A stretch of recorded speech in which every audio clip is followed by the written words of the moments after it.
Honestly.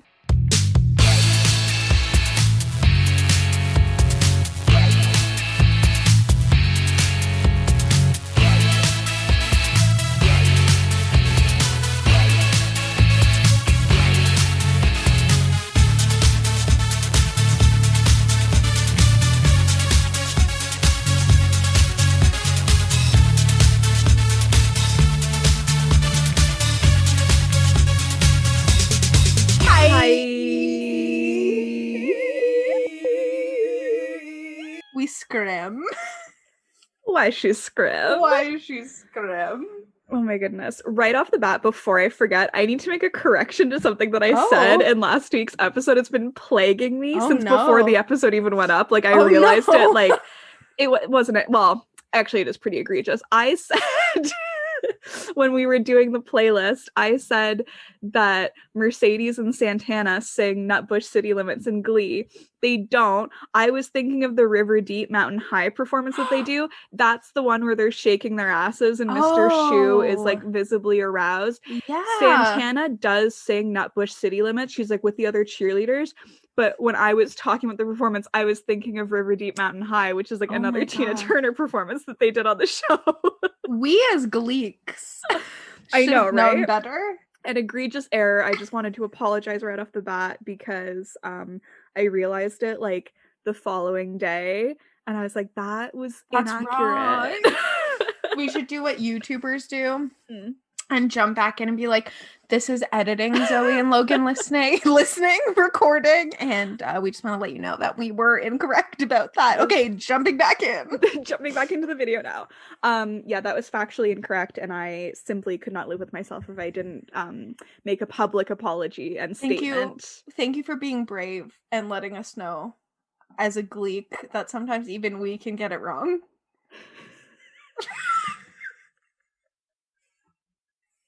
It's so true. You know, Gleeks are not perfect. We put our shoes on one at a time, just like everybody else. With extra flair, we will say.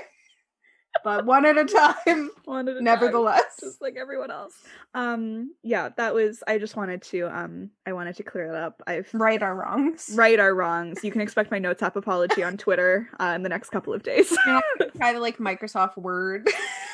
No, I'm not gonna pull a Todd. I think the Notes app is where I belong. Okay.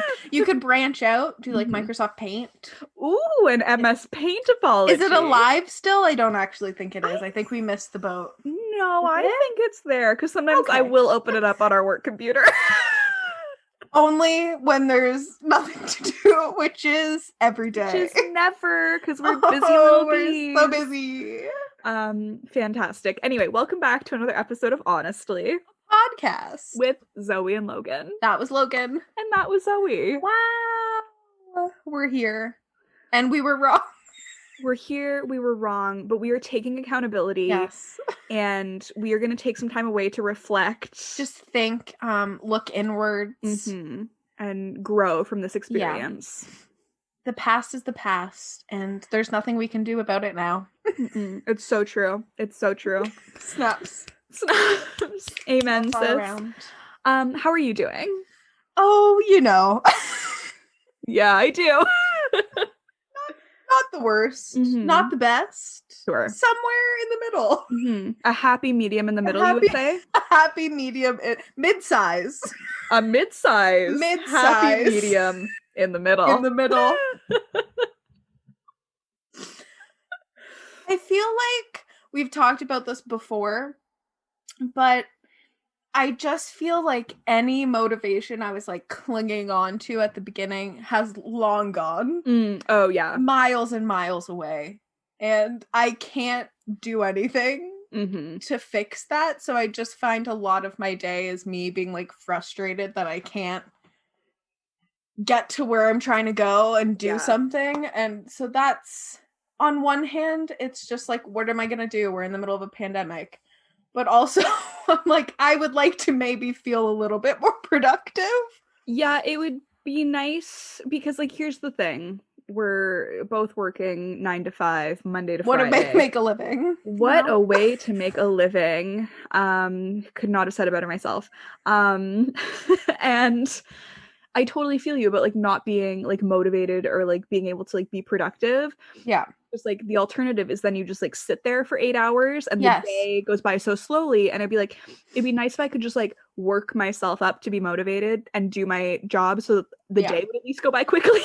And then you could just like sit there doing nothing for like the rest of the day and it wouldn't feel so like time is at a standstill. Yeah, because what's been happening with me for like the last couple of weeks is that I think I'll be productive in the mornings and then that doesn't happen. Yeah. And so then I come back from lunch and I'm like, okay, well now I have like a finite number of hours to like get all the work done. And so then I'm like rushing at the end of the day to finish up all my work because I just like couldn't do anything in the morning.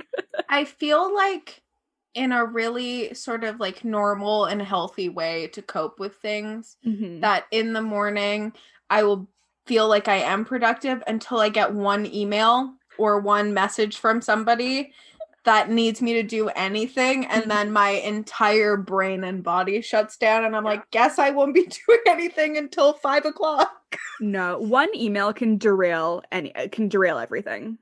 Every time. Always does. Because that's exactly it. Like you may like let's say you start off the day and like feeling a little bit motivated. That happened to me today actually. Like I sat down, logged on, and I was like, look at me doing my job. And then I got an email or something and I was like, I hate it here. I need to process this. I can no longer focus on what I was doing. Now I'm thinking 5 to 7 business days. Like 5 to 7 business days. It's a lot. So that's kind of where I am. The weather is supposed to be very nice. Let's do some weather talk. Love that. It's gonna be very nice this week. So maybe that won't make us feel miserable because it's been raining and gloomy for months. It feels. I will say it's been very nice this week, like very sunny, which has been good because I have not been sleeping well. And so every day I wake up more exhausted than the last, and truly the only thing that like gets me out of bed is the fact that it's sunny out. Yeah. Yes. We have to cling to that. Yeah. That's what we have. Like if it was cloudy, I truly don't think I would have a will to get up out of bed anymore. I sent you a tweet the other day, but it was like very much it, where he's like, I have to stop tying my mood to the weather. Like that doesn't seem like it's going very well. It's not a good system. No, and yet here we are. And we do it every time. How are you? I'm fantastic. I am feeling exuberant. Ooh, good word. Good word.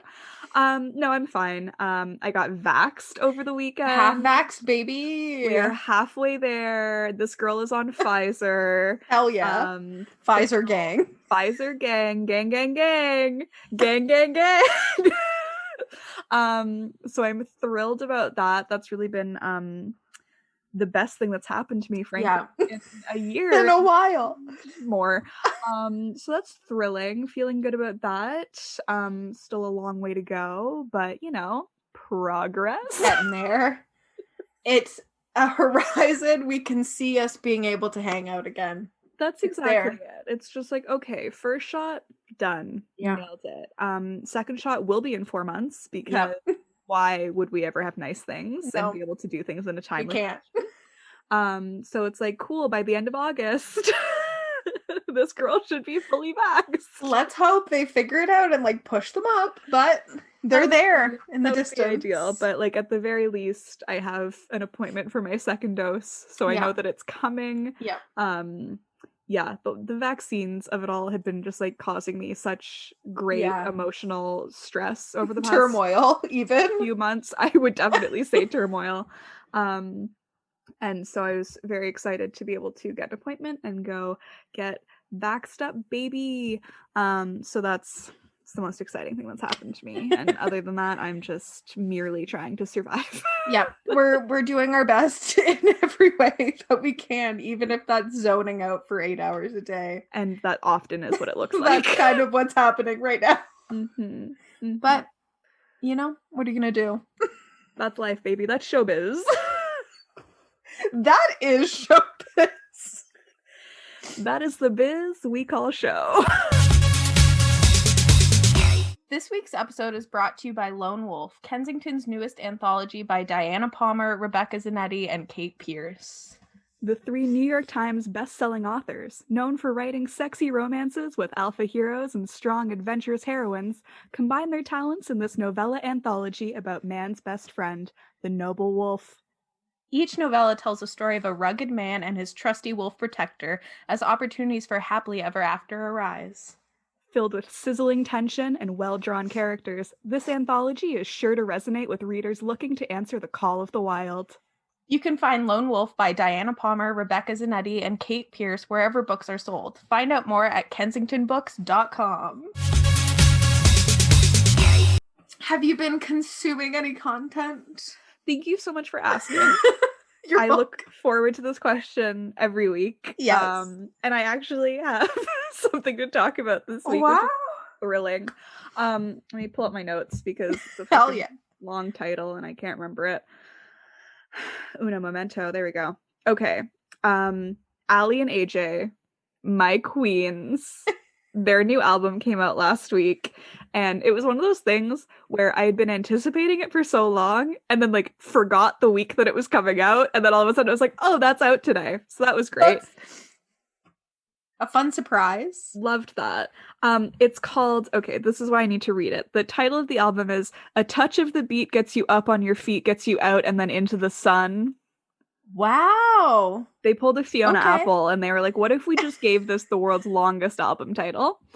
What if we wrote a verse and just had it be the title? That's literally what they did. Like, that is a line from one of the songs. And so that is, anyway, I mean, who's gonna recite all of that, you know? They said, no, we won't edit.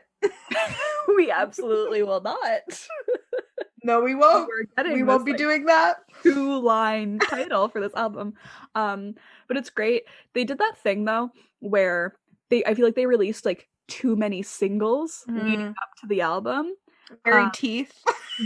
Very 5 seconds of summer of them. So like by the time the album came out, I was like, I kind of feel like I've heard half of this already. Yeah. But the whole thing slaps. They really just like little pop princesses. I feel like they are very underappreciated. Yeah. Like obviously, I'm surprised.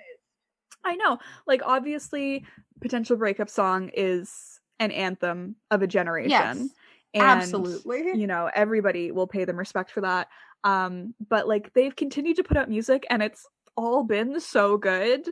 And this album is like so fun, such like fun, like springy, summery vibes, just like pop excellence, honestly. So we do stan, as you know, because I told you and then invited you to come with me. Yeah, I'm excited. They're going on tour next year, and so I worked my magic and got a pre-sale code. Secured. And got tickets, which is very exciting. It was the first time that I'm buying concert tickets in more than a year. It was such a rush.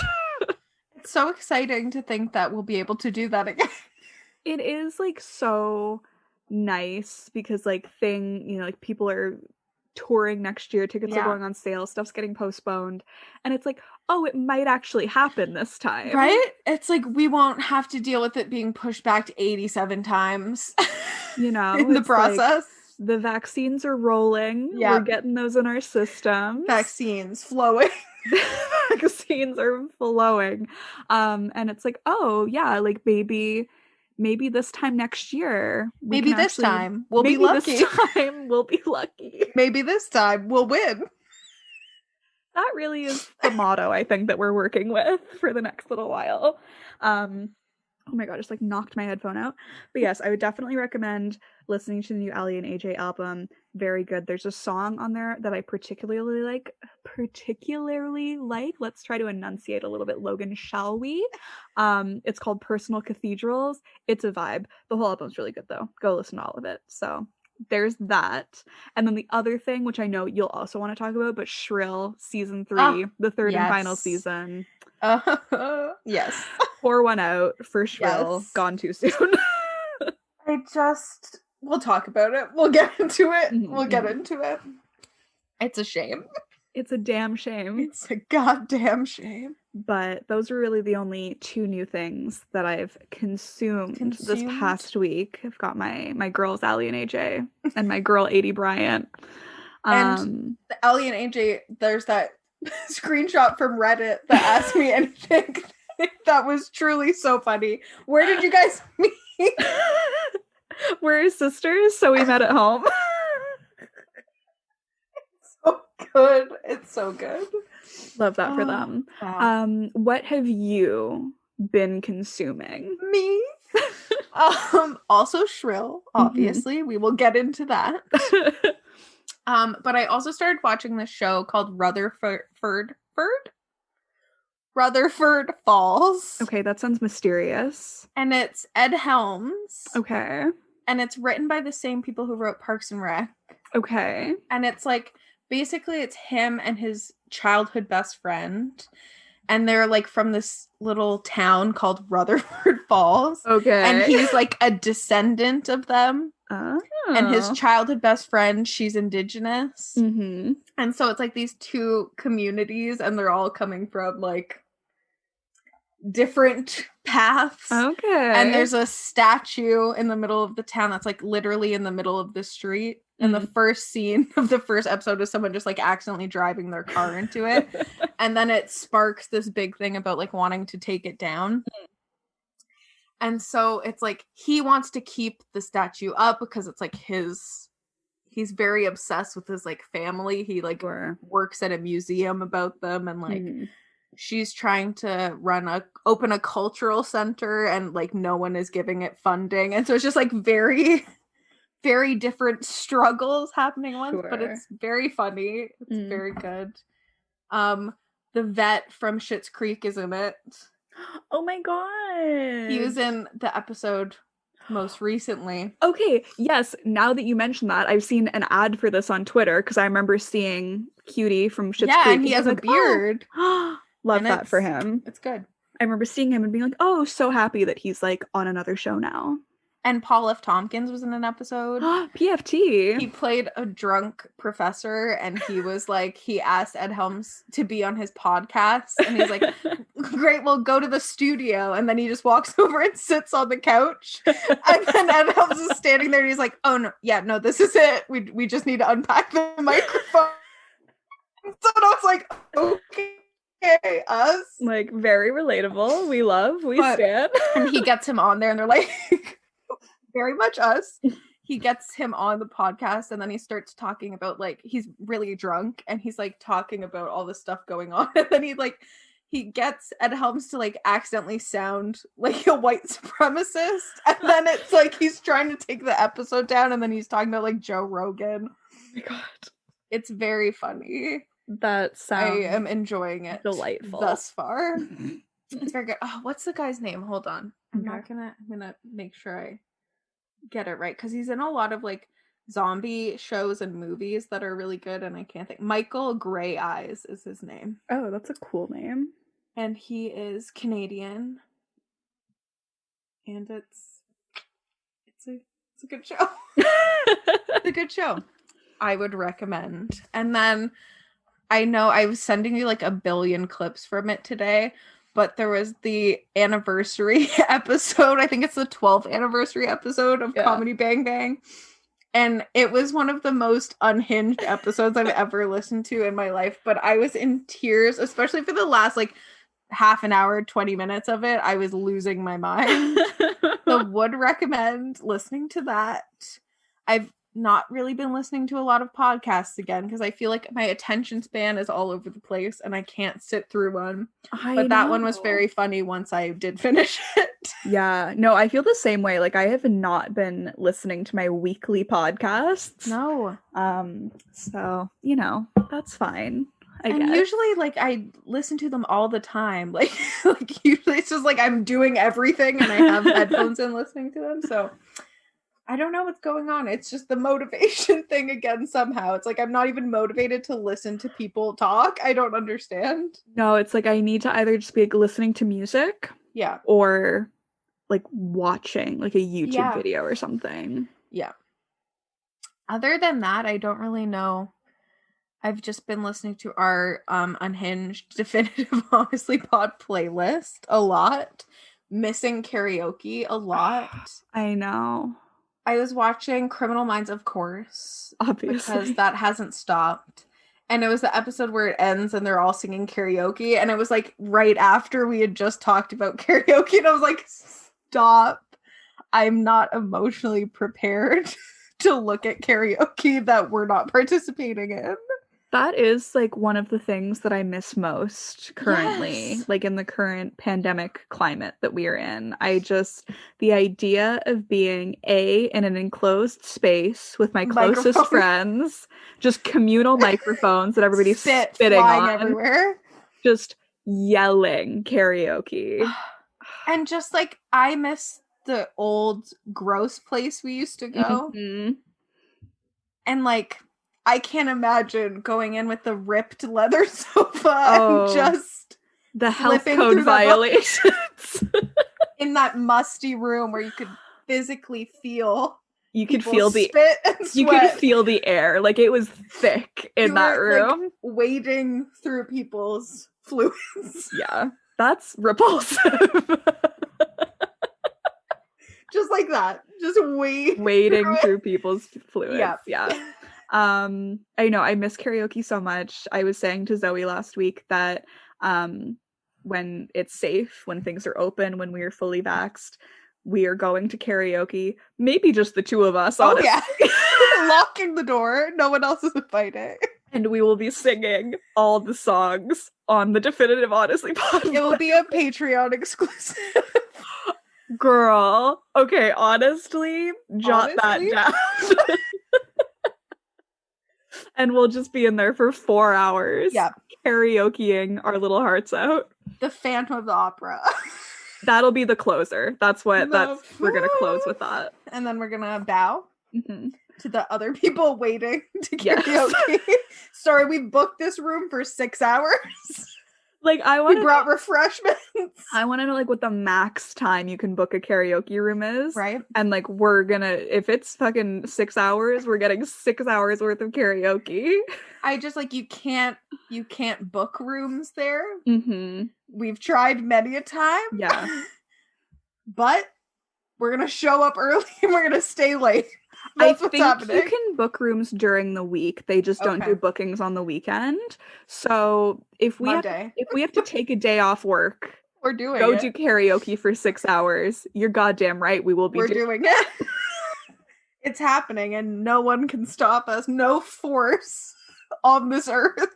No weapon forged against us. I do really feel like once we're both fully vaxxed and like can hang out again, I do feel like it will be imperative that we take time off work to properly hang out with each other. To just reacquaint ourselves.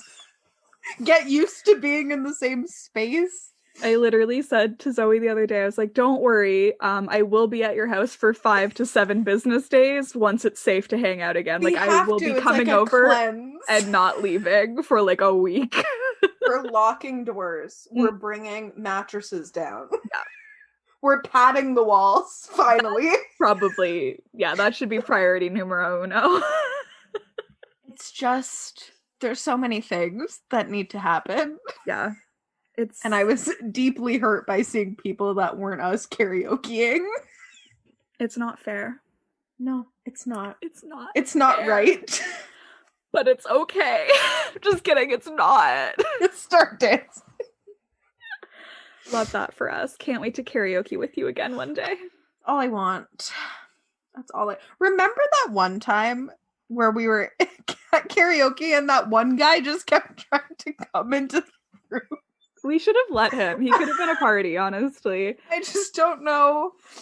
Do you remember that one time we went to karaoke for my birthday? Yeah. It was my birthday. I just think that's like a really important thing to mention. Yes. It was my birthday. Yours. And that's I know fine. exactly where this is going.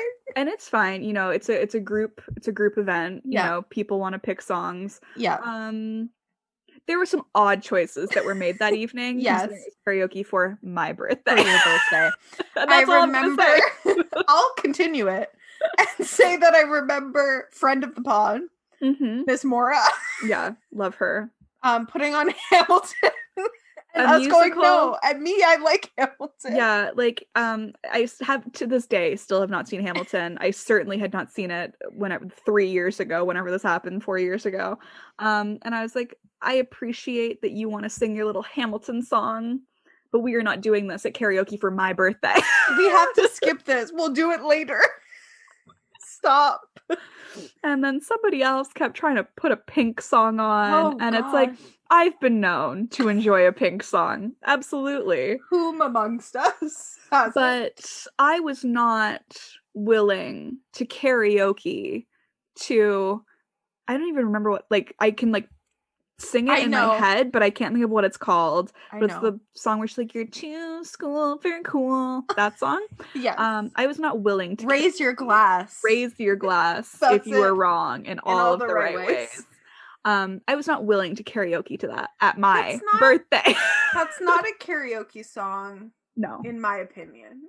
In my humble opinion. In our shared opinion, that's not one for here. We have a list. It's available in our playlist. Yeah. See, this is why I think that, like, you and I just need to go do karaoke to, like, get it out of our system. Yes. Because, like, there are certain songs that, like, you and I need Yendai to do together. Yendai, absolutely. And, like, other people just, they interfere with that. They interfere with God's plan.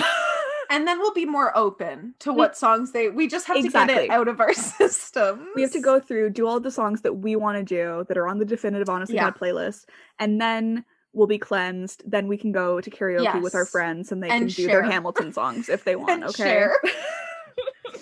I love and miss the videos that would play behind the lyrics that had absolutely nothing to do with anything, but felt spiritual. Very, very spiritual indeed. I could cry. Like, I actually could start crying right now thinking about karaoke. God. Why have you forsaken us? It's simply not fair. I would give anything to be able to karaoke. Once more. Once more. So raise your glass if you are wrong in all the right ways. All the underdogs. We will never be anything but loud and nitty gritty. Dirty little freaks. Dirty little freak. What's going on in the world? I honestly don't know. There's so much. I feel like there was such, like, a big burst of, like, YouTube chaos last week. It was just, like, more James Charles stuff. Yeah, he's being, like, sued by his former assistant. There was, like, that, more Jeff things, and then the dog murderers. Right. Now there's more with them. Did you hear the baby thing? No. Oh. Nar. Okay, so same people. Same people. They talked about it on Frenemies. Okay. At the end. I didn't get all the way through the episode. I know, I just watched the second half today. But same people who murdered their dog. Sure. Were talking about how they went and tried to like foster kids before they had their own child, and they were denied because they wanted to be able to spank their children. And he was very, like, adamant that, like, it was wrong that they wouldn't let him do that. So, like, literally, he was mad that they wouldn't let him hit his children. So that was one part of that. Okay. The other one is that they were going to adopt a baby from Thailand, and then they went, and then we're going through the process, but the lady told them that there's a law in Thailand where if you adopt a child, you can't post anything about them for a year. Oh, wow. Like, no pictures, like, no talking about them or anything. Just, I guess it's for their own, like, safety and to make sure they're not being, like, exploited in any way. Sure. And they didn't adopt the child because of that. That is, like, the most, like, influencer bullshit I've ever heard in my life. Right? Like, they're like, I can't make a video just, like, showing off my baby from a different country. Sorry, no. Like, I can't exploit my adopted child for views. Not for a whole year? Then I miss all the cute stuff. Like, oh my god, these people. Like, I can't believe it. And then Ethan on Frenemies was showing clips of the dog. Yeah. Just, like, lounging all over the guy, like, on his back, looking up at him so, like, adoringly. And it's just it's so messed up that that's what they did. And the vet shouldn't have allowed them to do that also. Yeah, that seems, like, questionable that, like, a professional would be like, yeah, okay, yeah, I guess we'll just put this dog down for no reason. Like, I got, like, when Piggy was sick and we had to go, like, they asked us so many questions that I was, like, sitting in the car, like, are they saying it's not? Yeah, like, I shouldn't be doing this. Like, so I can't imagine the vet just being like, oh, they bit your child and didn't leave a mark or, like, hurt them really in any way, and it's the first time. Okay. Like, yeah, that kind of feels like at that point, like, the vet wasn't doing their due diligence because, like, what, like, why did you allow that to happen? Like, why didn't, like, if it's healthy, like, why not just, like, let them surrender it to you and then something is very weird and honestly scary there. No, that whole situation is super messed up, to, like, put it lightly. Like, how do you not have a bond with your dog after that long that you're just like, oh, yeah, no, like, let's go. Let's kill it for this. That's so weird. Like, yeah, they'd had that dog for, like, what, like a decade or something like that? And it's just like, what do you mean that you're just able to be like, okay, well, time to go? What? Like, I really don't understand. And I don't know if, like, Ethan watched the video and that's why he has, like, more details. But it just sounds like it was a situation where the baby was, like, pulling on the dog and the dog retaliated. Yeah. Like, you shouldn't be letting your baby crawl all over your dog. Like, that's probably the issue, not the dog. Yeah, and I saw a video on Twitter, and, like, I can't remember, like, if you also saw it, but it was, like, previous footage of them, like, antagonizing their dog and, like, getting them all riled up. So I'm just like, I'm starting to think that this is your fault. Like, maybe you're the ones that should be put down. Honestly. Something to consider. I feel very badly for that dog. That's so horrible. It's so horrible. And it's just like the fact that in their mind it was like, oh, well, we had him so long we couldn't give him to someone else. Like, so your solution to that was literally killing him? If we can't have him, nobody can. Literally, that's it. That's so scary. Also, it's like, I don't know, like, yeah, it's like not an ideal situation, but neither is killing the dog. Like, but, like, that happens a lot where it's, like, animals who have had, like, long-term owners, like, I don't know, like, the owners, like, die or, like, situation changes and they no longer can have the dog, and it's, like, the dog can go live somewhere else. It's, like, yeah, there'll be, like, a period of, like, readjustment, I guess, but, like, once again, it's better than murdering your dog. That's why these places exist. Like, there's literally rescues and shelters, like, they exist so dogs who had homes before can have another home if it doesn't work out. Like, that's so crazy. I just don't understand how you, like, justify putting down, like, a completely, like, healthy dog. And so quickly, like, such a snap decision, being like, I wanted to do it right then and there, but we made an appointment for the next day. Like, that's insane behavior. Yeah, the whole thing is really, really awful, and I truly don't know how they're gonna, like, come back from this one. No, and I'm glad that they didn't get to adopt a child, because, like, I can't imagine. It would be like that other couple that was just like, we couldn't do it, so we sent it back. God, I know, that was so terrible. Like No, these people, there's something clearly wrong with them. They want things for like the wrong reason. Right? It's like we were talking about last time, like Instagram baddie dogs. Like you just want to like post them and get like engagement for them and get like, oh my God, it's so cute, but you don't actually care about its well-being at all. No, exactly. Ugh, no thank you. Weird and gross. Mm-hmm. Don't care for that. Also, shrill ending. Don't care for that either. Don't care for that. I feel like, how do you feel about the season? I think it was a bit weaker than some of the other seasons.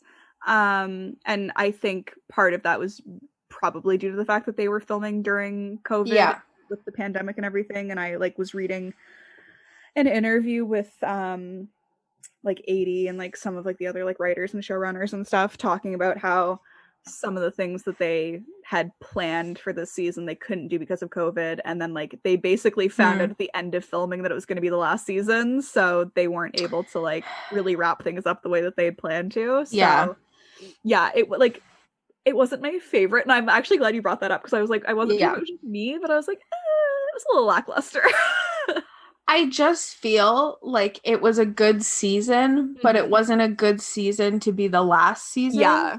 Because I just felt like there was like a lot of stories that could have gone further. I'm really hoping that Somewhere wants to pick it up again because I just feel like it's such a good show, and I just feel like so many things happened in this season particularly where I'm like, that was a great introduction to that, but can like we discuss that more? Yeah. Like the gastric bypass thing at the beginning, that one guy who's like flirting with her the entire time and then is like, oh no, fucking piece of shit. I was so angry.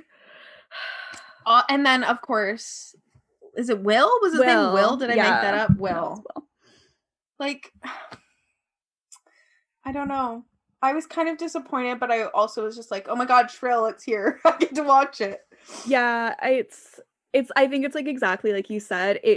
It's not that the season was bad, it's just like it's not the season that it should have ended on. Because like they introduced a lot of like new things this season and nothing really got wrapped up in any way, shape, or form. And it's like both like Fran and Annie just kind of like self-sabotage at the end of the season. And it's like I like the way that ended, and it had like a really like great scene between them at the end. But I was like, I also don't think that that's the way it should have like ended, period. Like I want to see both of them like figure their shit out. I kind of like that scene at the end is like, I'm hoping even more than I already was that it gets continued by someone else, because I feel like the way that ended leaves it to continue if someone picks it up. Absolutely. Like, they didn't wrap anything up in like a really like solid way. Yeah. Yeah. I don't know. Full offense, but we needed more Ruthie. Patty Harrison was not utilized nearly enough this season. No. And Joe Firestone, we needed more of her. Like we needed more of them. We needed so much more. I loved the scene where they all go out. That was so funny. I love that. And I really, really enjoyed them together at all times. Like we needed more of that. I think it would, like, if it was a longer season and if it was like going to be extended, I want more of all of them going out. Yes. As a unit. Absolute unit. Absolute. Yeah, I'm so sad that it got canceled because like I'm not even exaggerating when I say that it's like one of the best shows and also one of the most like important shows of like recent history. I think that it's like so refreshing to see like stories where you're like, oh yeah, like that's happened to me, or like you can like relate to it. And I don't think it's just like just fat women are like relating to things. I think it's a lot of like, everybody can look at that show and be like, yeah, well, that's the thing, like when like with like representation and stuff, it's like obviously good for like the group of people that it's like representing, but also like you said, other people can also relate to it. There's a lot of stuff in there where like that guy made me so angry. Like I can't Fucking I Nick. can't, because I feel like that is an experience of being the chunkier 100%. Yeah. Where it's just like, I'm not reading into this. No. And yet you're making me feel like I am. I feel crazy. Like there were vibes. I was now you're picking them there up. were none. No, that drove me absolutely insane. I was so mad. Viscerally angry. I was like, what do you mean? Like you ripped a thread off her skirt with your teeth 5 minutes ago? I don't know. That's not like friendly. Yeah, that's like something a little bit more. Hold on, bro. You have a thread. Yeah, it's like I'm not going around like biting threads off of my friend's clothing, but that's just me, I guess. Fine. I guess we're the odd ones out. I don't know. Shrill was so good, and like it's just one of those shows where I'm like, oh, I've like literally never seen this before. Like I've never seen a show that just like shows fat people having sex. Yeah. Which is insane. How crazy. Like it's so wild to think that like I've been alive for nearly 27 years on this earth. Yeah. I've watched a lot of TV in that time.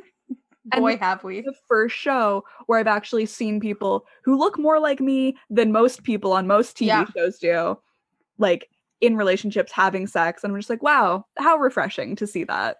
And also the fact that all the people that she goes on dates with or like hooks up with or whatever are not all fat people also. Like, not that there's an issue with that. They get into that storyline, which I also thought was great. So well done, yeah. Just so good. But, like, there's a variety. There's spice. They're at a little spice. Because I feel like on every TV show, they do that. They're like, okay, so she's going to be in a relationship, but she is fat. So another fat. Get another fatty in there for her. Got 2 fatties in the house. Let's go. No, it's so true. And it's like, Shrill was amazing because it was like, okay, here's Adie Bryant, who's like stunningly gorgeous. And oh, you mean she gets to have like relationships with all these hot men? Hell yeah. We love to see it. Hell yeah. We love to see it. Also, the brother of her friend, where was he? Lamar. Where was Lamar? I was betting on Lamar coming back for the final season. I know. That was something to live for. And then I know. Although I did love Will. Will was really cute. I liked him a lot. I kept waiting for him to say something sinister about his mother's head based on Mindhunter. And it was uneasy.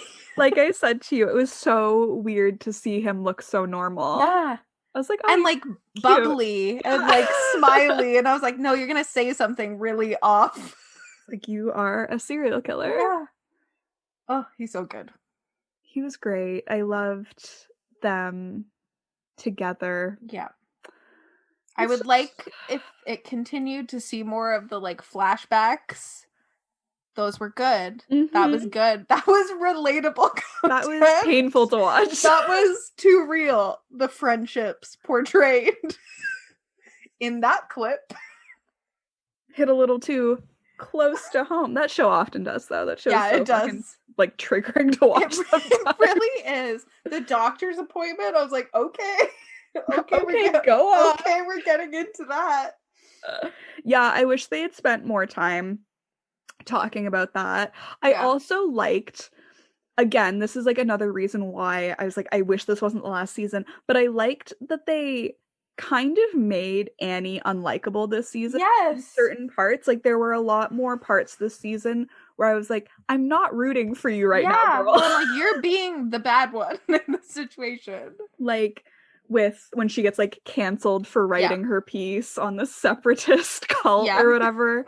And it's like that whole thing. And then also like when she first goes out on that blind date with Will and she's being like really pissy because she's like, we're both fat. That's why Amadi set us up. It's like, you just met him. You don't know that. Like, so I liked that they didn't shy away from like giving her those moments where you're like, oh, you're like not being a good person right now. And that's okay because you're a human. And we don't, again, we've talked about this when we talked about insane Goodreads reviews, but sometimes you don't have to be rooting for the main character. Just because it's the main character doesn't mean they're right all the time or the good person all the time. In fact, sometimes it's like fun and exciting to not be rooting for them or to recognize you're being a bad person. Yeah. Or even more so, look at them and recognize traits in yourself that you know aren't good and be like, oh shit. Yikes. There's something to unpack there. Oh my god. It's such a good show. I'm so sad it's over. I know. I really hope. Let's manifest. We're manifesting it. Manifesting has been our gig this year, so like put that out into the universe. Shrill season 4. Come on, please. Someone pick it up. Please. It really makes me want to rewatch all of it from the beginning. And cry. And just cry. And because the seasons are so short. Like we both watched it like in an afternoon, the final season. Like I forget every time that the episodes are just like 40 minutes. Not even. It's they're like half an hour. Every time I forget that, and then it's over. I know, it's like a 25 episode, and then I'm like, okay, great. And then there was only 8. I know. And I assume it was like for like COVID reasons, but it's like I hate that like her parents were just like on their road trip the entire season. I just also feel like, given the weird relationship with her mom and like food and stuff, like that would have been good with like the gastric bypass situation, because that would have been a conversation. There's just so much that I was like, I wanted more, but I know they couldn't. I know. There's just like, that's the annoying part, is that there was still so much more for them to explore on that show. And it's like really upsetting that they aren't potentially going to get a chance to do that because Hulu's fat phobic and canceled it. You're canceled. How about that? How about that? Take that. Oh god, I feel like I have like so much more to say about Shrill, but I can't even like, remember. I'm just so sad that it's over, and it was a really good show, and I want every single piece of clothing that A.D. Bryan has in the show and in real life. Yes. Someone please send them to me. Please and thank you. Please. I like Zoe and I already talked about this, but the final scene of the series. Don't do it. I'll cry. Like, again, it's like one of those shows where it's like I watch it and I'm just like, it's like one of the few shows where I'm just like, oh, like I really relate to like a lot of the things that are like going on, you know? It's like it makes me feel seen. And that final scene with Fran and Annie, I was like, that is fucking me and Zoe. Like it is. I could cry. I'm gonna cry. It brought me to tears. Yeah. Logan warned me. Yeah. That she was crying at that, and I was like, oh no. And then immediately it started sobbing.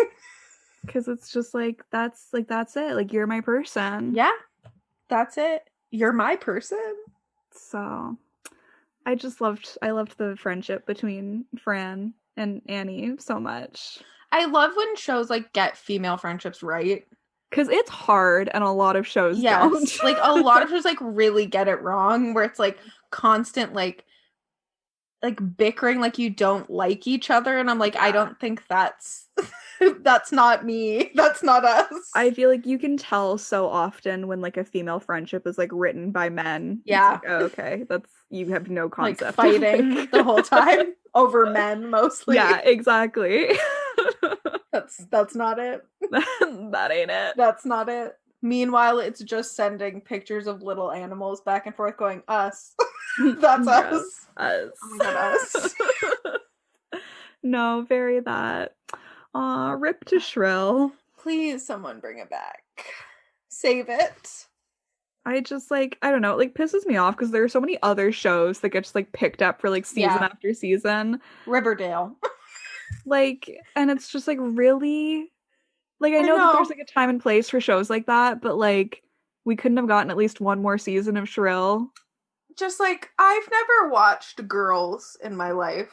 Oh, God, that fucking show. But I feel like there was quite a few seasons of that, were there not? We gave Nina Dunham too much power with that show. We did. And we should give it instead to 80. Yes. And I just feel like a lot of people probably didn't watch it just because it was like a fat person. And it's like, but it's a good show. Yeah, it's like just like a good show regardless. But it also is like an important show because like you just get to see fat women being joyful and enjoying life and being happy. And it's not about weight loss. No. That's not the whole storyline. Hold on for a second. This just reminded me of something. I was watching Jeopardy the other day, and one of the questions was about This Is Us, and it was asking like what her the character's name was, and was like, this body positive, like it was like talking about like shows people how to be comfortable in their own body, as if like Kate's entire storyline isn't weight loss and hating her body. Yeah, that's literally it. But I was like, wow. Point of her character. Wow, that it just like it was like, oh, that's what like everyone sees a fat person now and goes body positive. Yeah. No, like no. Yeah. That's not what that is. And like, yeah, that's like you're saying, like that's why like Shrill was like such like a radical show. Yeah. Because it was like one of like the very few examples of a show that has like fat characters where it's like, oh, they're not like constantly working to lose weight and they're not like on some like fitness journey. And it's like there's multiple fat people on it. It's not just like one fat person. If there's background characters that are fat, there's people in like a couple episodes that are also fat. Like it's just I still remember in the first season the episode where Annie goes to the like body positive pool party. And I just remember like watching that and being so like taken aback because I was like, I have never seen this like on TV before or really any media. And just like thinking about like how comfortable you would be to go to that. It was just like, wow. You could actually like enjoy yourself. What a concept. Like, that's crazy. Oh, it's just so like, yeah, I don't know. That show showed a lot of things that like you don't see in like mainstream media. And did it well. And did it in a funny way. Yeah. And then did it in a really like touching way at other points. Yeah, that fucking show will just make you cry so much. Happy cry, sad cry, every type of cry. Overwhelmed. I'll never forget, like, the first season came out in 2019. And, like, both Zoe and I were, like, really excited to watch it. And it came out in March. And, like, as we all know, I was going through some shit that month. And so, like, Zoe had started watching it. And I was like, oh, yeah, like, I'm so excited to watch Shrill. And you were like, maybe just like, don't dive into it right away. Just know that this is a plot line because the main character's dad does have cancer and that might be triggering. I will never forget the panic because I had been texting you like, oh my god, watch it now, we can watch it at the same time. And the second episode, my heart was like, it was like dropping out your butthole right now, get ready. And I was like, oh no. This is kind of like an aside, but it's like I like hate that I've become that person that needs like warnings because like my mom did the same thing with Never Have I Ever when that came out last summer and she watched it before me and she was like raving about how good it was, but she was like, just like so you know, like the main character's dad died. And I was like, okay, like I appreciate it, but it's like I hate that I'm like that person now to everybody where people are like, the dad's dead or the dad has cancer, so just careful. Like, thank you. No, anytime. Oh my goodness. Okay. Not really related to that at all, but I did want to talk about Miss Jessie Nelson, formerly of Little Mix fame. Yes. So she is on the cover of UK Cosmo next month. And so she did like an interview with them. And so I read it the other day. And I was just like, I got some like really sketch vibes from it. I'm picking up really sketch vibes. So first and foremost, I took a screenshot of this part because I was just like, this sounds so familiar. Like who has said this before? So one of the little things that she said was, I loved the music I made with Little Mix, but it wasn't the kind of music I listened to. I knew as you were saying it what it was gonna be. Yep, no, that's right. I've heard that before. Like, where have I heard that? She goes on to say, it just feels so nice to be making music that I love.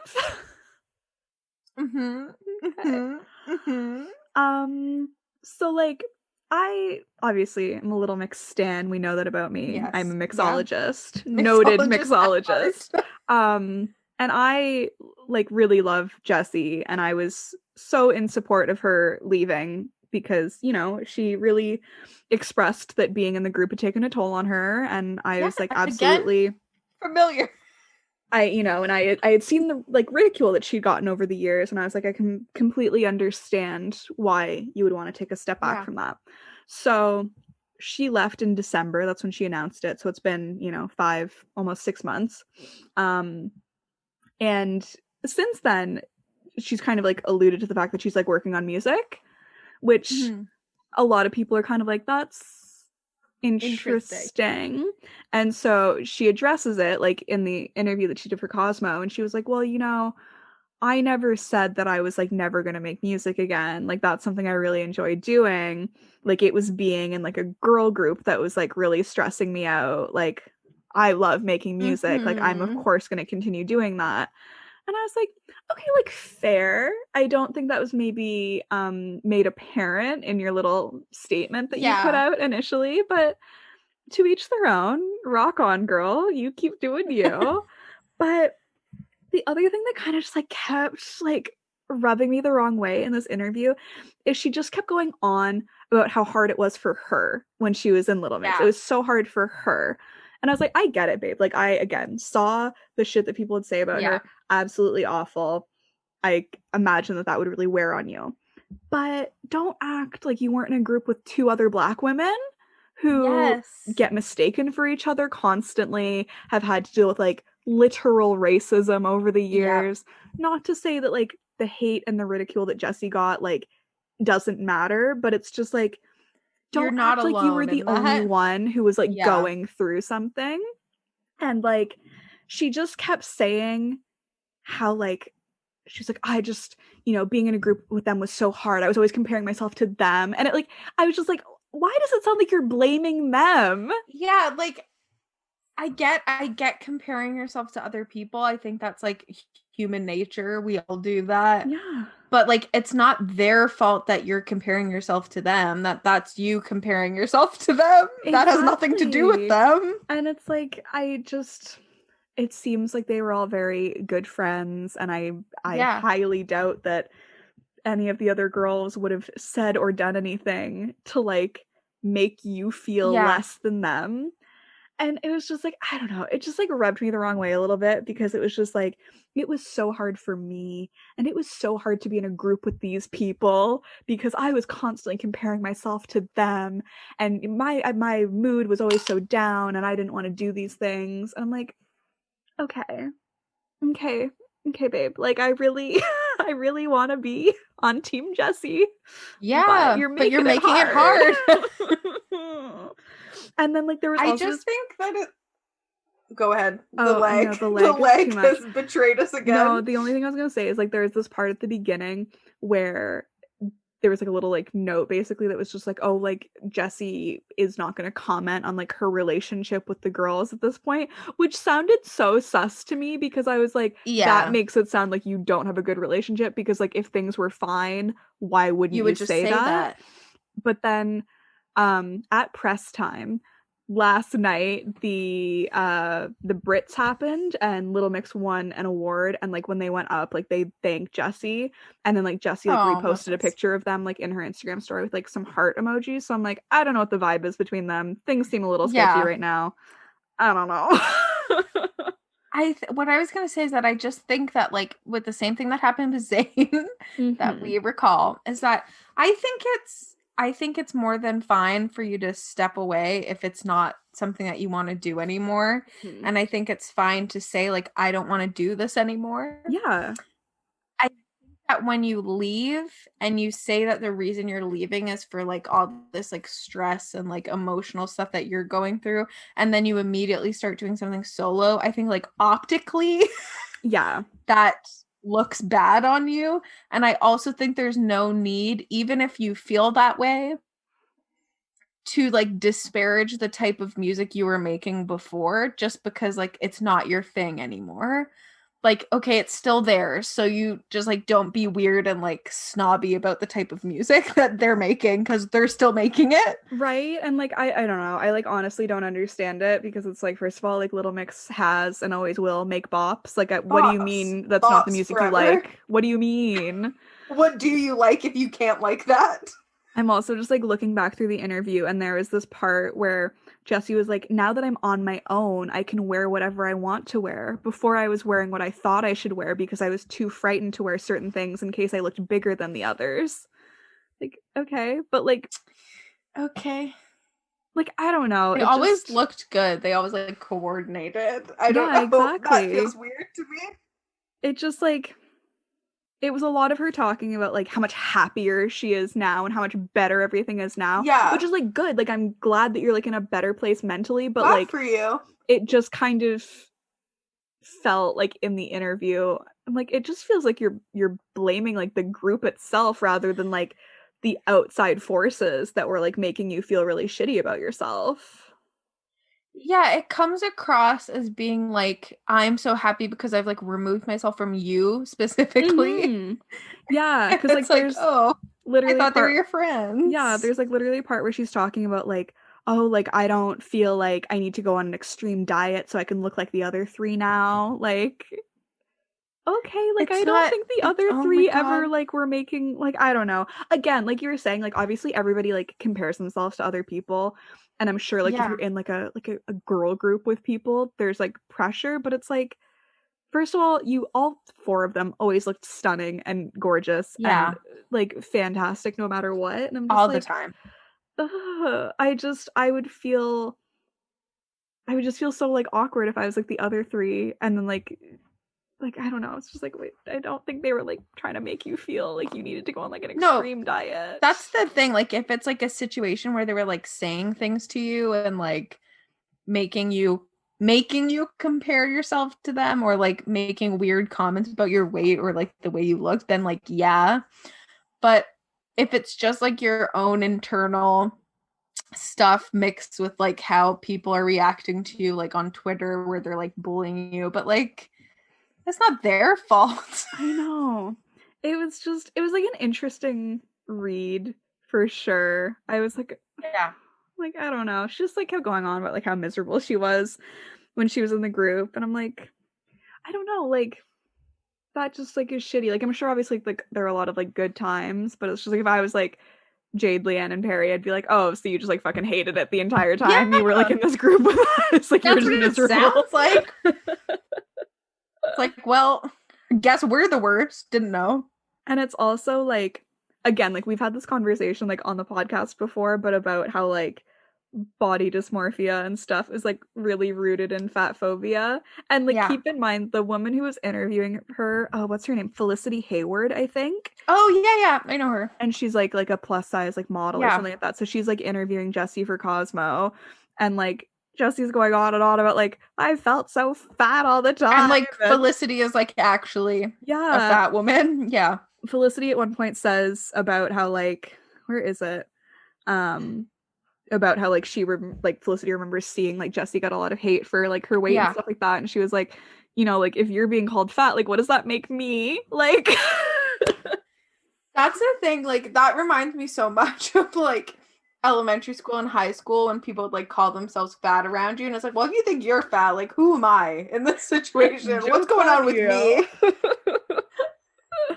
No, like, that I feel like I sent you a TikTok the other day of that where it's just like your like skinny friend being like, oh my god, I'm so fat, and then you being like, no, like you're fine. Be like, oh my god, you are not fat either though. You're not fat.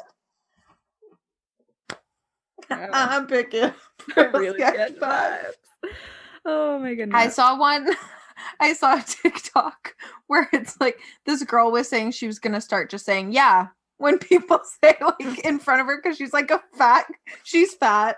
And then it's like the next time my skinny friend says she's fat in front of me, I'm gonna agree.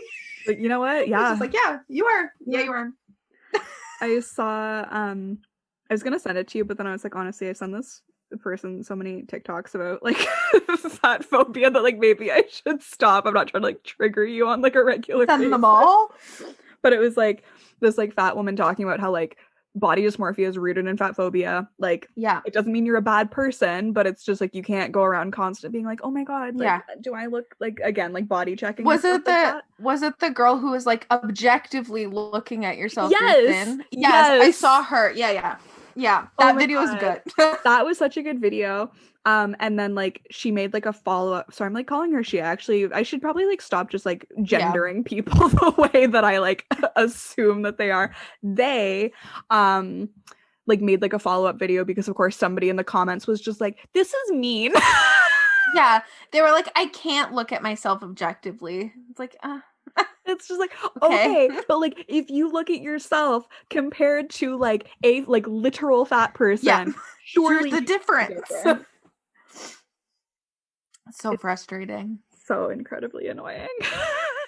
Like, it's just you're not fat. And I don't like there's no you can think but you're not. Like, I don't know what to tell you. You're quite literally not. You're not. It's a physical characteristic that you do not have. I don't know what to tell you. Exactly it. Like, again, looking at yourself objectively, you know whether you're fat or not. Yep. And you're not. And it's like, whatever. And you're not. You can feel shitty about your body. I get that. That's very common. Happens to a lot of people. But why? Why is looking fat your biggest fear in life? And I feel like TikTok has gone entirely off the rails with women doing this recently. And it's just like gone to a point where it's just like, can we not? Like, there are more interesting things to talk about than like if you have a back roll when you stand a certain way. Back rolls. Back rolls. Like, I saw one today that was this woman in front of her mirror, and there was like a separate like the camera was somewhere else, and her like she had like very defined abs and like very skinny,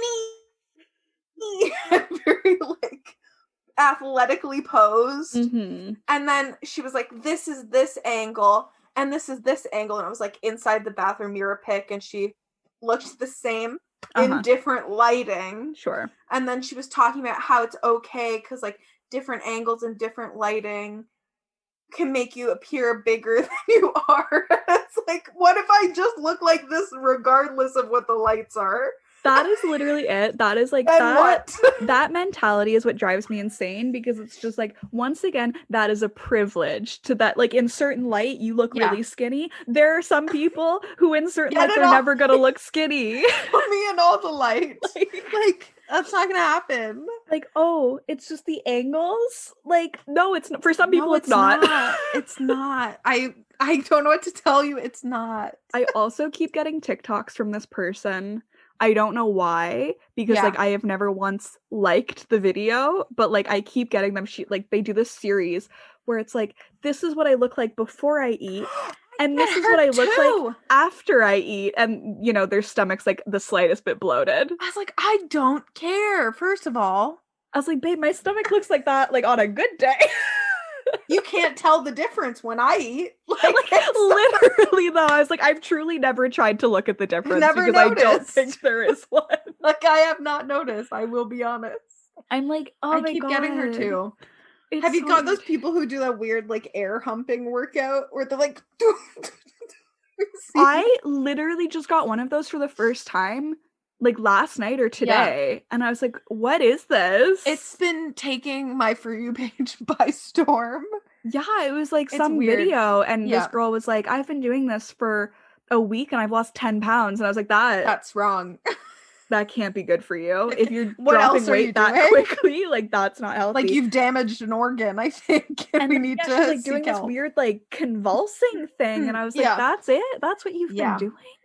Everyone is doing that on TikTok, and I'm gonna be honest with you right now. There is no way that that's working. Every picture that I see, I don't see a difference. There's no way. That's not how the body works. That's not how, as someone who was forcibly on fad diets for a lot of her life, I can tell you that there's no way that is working. You can't just be like, I'm not going to change what I eat. I'm not going to really do any physical activity aside from just like aggressively humping the air for like 10 minutes and then my stomach will disappear. That's not going to happen. No.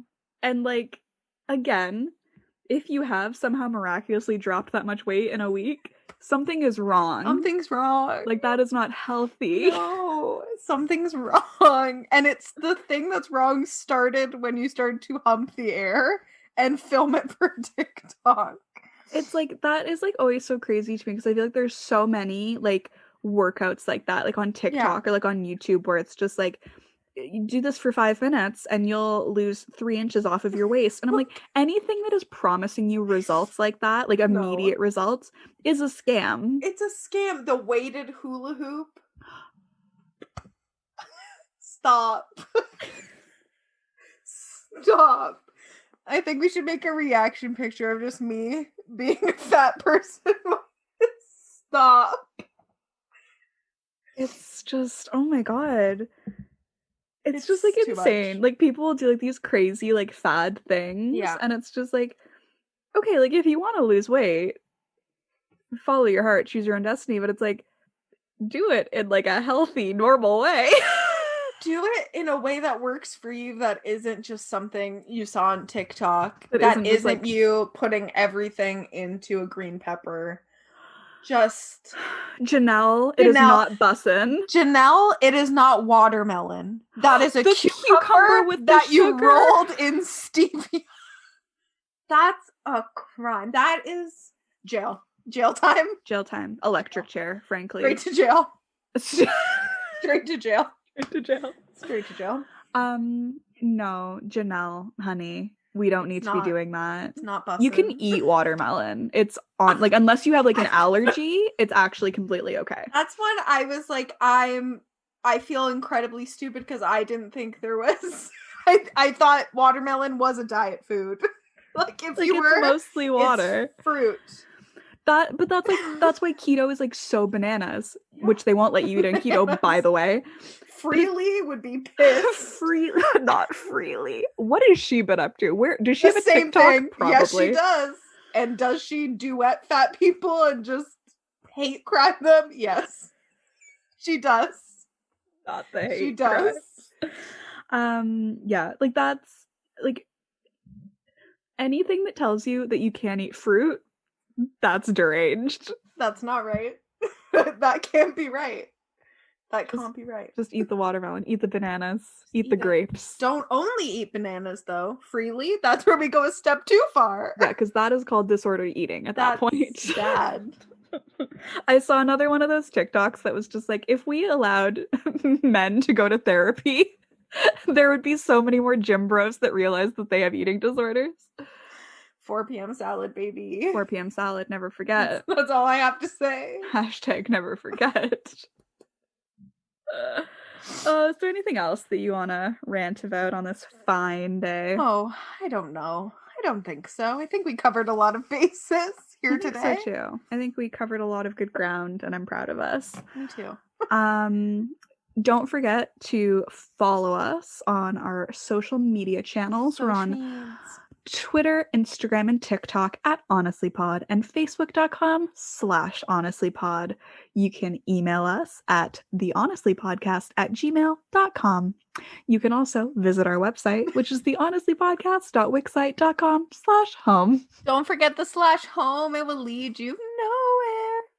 We also have merchandise for merchandise. Merch for baby. You can go to our previously mentioned website, click on the merch tab, it'll take you there. Or if you're feeling fancy, you can type in honestlypod.threadless.com and it'll also take you there. My hair came undone as I was dancing for you.